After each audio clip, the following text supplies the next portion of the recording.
किस तरीके से डबल पावर आईसी के अंदर काम होता है। तो 238 मॉडल्स पे ये आईसी लगी है। इसके अंदर गूगल पिक्सल भी है, आपका लेनोवो, एलजी है, मोटरोला, बहुत सारे मॉडल हैं। क्या आप भी मोबाइल रिपेयरिंग सीखना चाहते हैं बिना टाइम बर्बाद किए? सिर्फ 45 दिनों में बने एक्सपर्ट।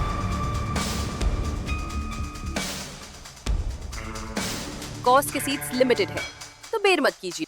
डबल पावर आईसी का मतलब क्या है कि चार्जिंग आईसी को पावर आईसी में ही इनबिल्ड कर दिया है, तो उस फोन के अंदर चार्जिंग आईसी देखने को नहीं मिलेगी। हम लोगों ने जब आईसी का सेक्शन पढ़ा था तो हम लोगों ने सीखा था कि आईसियां एक दूसरे में मर्ज हो सकती हैं। ओके, पढ़ा था ना? तो यहां पर देखिएगा, एक है PM 7150 और PM 7150 एल। एल का मतलब सेकेंडरी आईसी होगी, तो प्राइमरी आईसी है। इसके पास में लगा है हमारा क्रिस्टल।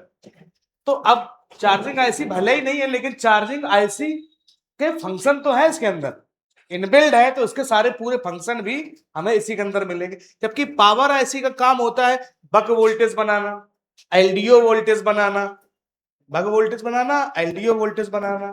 क्रिस्टल है तो फ्रिक्वेंसी को डिवाइड करना जहां जहां पे रिक्वायरमेंट है। आरडीओ सेक्शन भी इनबिल्ड हो सकता है पावर आईसी के अंदर, लेकिन यहां पर क्या है, चार्जिंग फंक्शन भी इनबिल्ड है। तो जैसे ही अब मान लीजिए जिस आईसी के पास, मान लो अगर आपके पास डायग्राम नहीं है, जिस आईसी के पास आपको 5 वोल्ट मिले, समझ जाएंगे हमारी यही वाली पावर आईसी है। इसी में हमारा क्या है, चार्जिंग आईसी इनबिल्ड है, क्योंकि यहाँ पर पहली लाइन हमारी वी बस, इसके लाइन में कैपेसिटर वगैरह आपको देखने को मिलेंगे फिल्ट्रेशन के लिए। इसके बाद एक लाइन है पीएमआईडी, वो भी हमको मिल रही है। इसके बाद इस आईसी से क्या बनेगा, वीपीएच, चार्जिंग जब है इसी के अंदर तो, और साथ में क्या मिलेगा हमें, बूट कैप लगा हुआ है, तो बूट कैप भी देखने को मिलेगा। और यहां से क्या होगा, वी बैट, यानी बैटरी को चार्ज करने के लिए वोल्टेज निकल जाएगा। ये वापस से वीपीएच कहां पे आएगा, इसी आईसी के अंदर, और बनेगा हमारा ओके।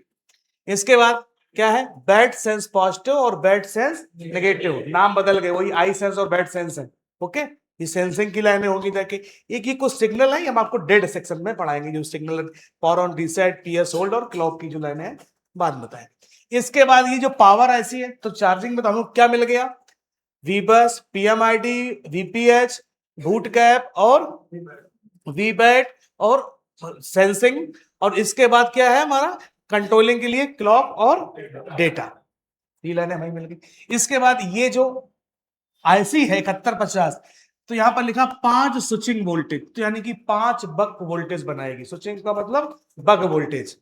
तो इस आईसी के पास 5 बक कॉइल लगी रहेंगी। कितनी लगी रहेंगी? इसके बाद 19 एलडीओ, कितने हैं, 19 एलडीओ इसी आईसी में इनबिल्ट। जबकि हम लोग उसमें देखा था तो कितने थे, 23 एलडीओ थे, और इसमें कितने मिलेंगे, 19।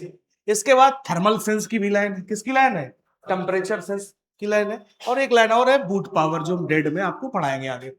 इसके बाद यही वीपीएच कहा जाएगा दूसरी पावर आईसी पे, कहा गया दूसरी पावर आईसी पे। और यहां पर हमको क्या मिलेगी, हमारी बीओबी कॉइल, क्या मिलेगी, बीओबी कॉइल। और यहां से वोल्टेज बनेगा वोल्टेज रेगुलेटर, बीओबी वोल्टेज। पढ़ाया था ना कि डबल पावर आईसी वाले में बीओबी कॉइल लगी होती। तो बक एंड बूस्ट वोल्टेज, जब जरूरत पड़ेगी बक वोल्टेज बनाएगी, जब जरूरत पड़ेगी बूस्ट वोल्टेज बनाएगी। तो 3.7 से 4.2। तो अब आपको आगे जो है वीपीएच नहीं मिलेगा आपको ये कहीं पर। तो अब आपको जहां जहां रिक्वायरमेंट है वो कौन मिलेगा, BOB, BOB, BOB, BOB voltage. कि जब आवश्यकता पड़ेगी ये आईसी क्या करेगी, बूस्ट वोल्टेज बनाएगी, जब जरूरत पड़ेगी तो बक वोल्टेज बनाएगी। ओके, इसके बाद इसके अंदर लाइट के लिए भी कॉइल लगाई गई, यानी लाइट आईसी भी किसी में है, क्या है, इनबिल्ड है। एक ग्राफिक आईसी लगाई गई के लिए कॉइल लगाई गई ग्राफिक के वोल्टेज को बनाने के लिए। तो क्या है, ग्राफिक आईसी भी इसी के अंदर इनबिल्ड है। इसमें चार्जिंग इनबिल्ड है, इसमें लाइट और ग्राफिक इनबिल्ड है। इसके बाद 9 वोल्ट स्विचिंग है, कितने, 9 बक वोल्टेज है, कितने बक वोल्टेज है। तो इस आईसी के पास में 9 बक कॉइलें और लगी होंगी, कितनी लगी होंगी, 9।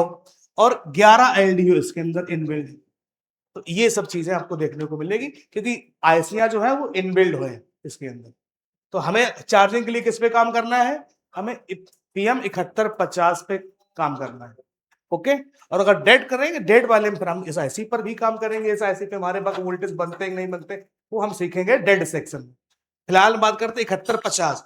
जैसे अब इस वाली जो आईसी से जो वोल्टेज बनेंगे, तो जैसे यहां पर वी रेग बनते ना एलडीओ वोल्टेज, वी रेग L1 P8, एलडीओ नंबर 5 कर लो, ठीक है, 1P8, तो लिखा रहेगा ए। क्या लिखा रहेगा? ए। और इससे एलडीओ लिखा रहेगा तो क्या लिखा रहेगा? वी रेग L5 1P8B। तो इसका मतलब क्या है? ये दूसरी पावर आईसी का एलडीओ है, और इसका मतलब क्या है? पहली पावर आईसी का। ऐसे है वोल्टेज स्विचिंग में भी, बक वोल्टेज जो इससे बनेगा उसमें क्या लिखा रहेगा? ए, और इसके बक वोल्टेज में क्या लिखा रहेगा? बी लिखा रहेगा, जो हम डेड में आपको और पढ़ाएंगे। ओके, तो इस तरीके से काम होता है। अब हम ये देखते हैं 7150 जो हमारी आईसी है वो कितने मॉडल्स पे ये लगी है। डबल पावर आईसी वाला है ये, तो 238 मॉडल्स पे ये आईसी लगी है। कितने में? 238 मॉडल के अंदर ये है, जिसके अंदर गूगल पिक्सल भी है, आपका लेनोवो, एलजी है, मोटरोला, बहुत सारे मॉडल हैं। ओप्पो था, क्या था? Oppo, one plus, Realme, Samsung, Vivo, Xiaomi, बहुत सारे मॉडल, सब 5G 5G सब 4G 5G सब में लगी हुई, तो बहुत से मॉडल पे ये आईसी लगी है। तो अब आप समझ गए 7150 के अंदर आपको ये लाइनें चेक करनी पड़ेगी। जहां पर ये है आप अपना डायग्राम खोल के देख लीजिएगा, इतने मॉडल्स की आईसी सपोर्टेड है। तो यानी कि इसी आईसी के अंदर क्या है? आपकी चार्जिंग आईसी। ये हो गया आपका डबल पावर आईसी।